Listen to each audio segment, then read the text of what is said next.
Hola, som la Clara i l'Estel i avui explicarem com funcionen els microones. Els microones són un electrodomèstic que ens ha facilitat la vida diària. La manera en la que escalfen els aliments consisteix en enviar ones d'una freqüència de 2.450 MHz.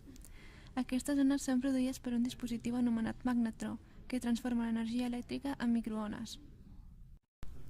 Aquestes ones són absorbides per l'aigua, glúcids i lípids. El microones fa vibrar aquestes molècules a gran velocitat, cosa que produeix calor. Cal evitar posar certs aliments o materials dins el microones. Per exemple, no s'han de posar ous o fruites. A l'evaporar-se, l'aigua que contenen poden explotar, ja que el vapor d'aigua no pot sortir per enlloc. Tampoc s'han de posar tàpers o contenidors de menjar ràpid o pots de iogurt. La calor pot fer que el plàstic es desfagi o que contamini l'aliment que contenen.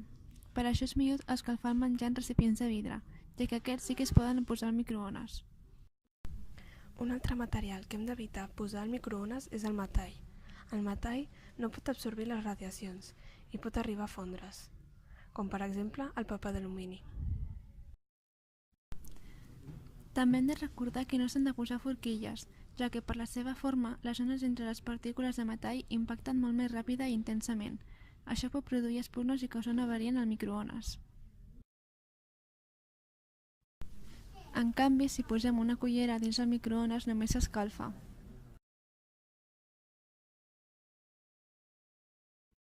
Finalment, no hem d'encendre mai un microones sense res a dins. Com res absorbiria les ones, el magnetró del microones les absorbiria i podria explotar.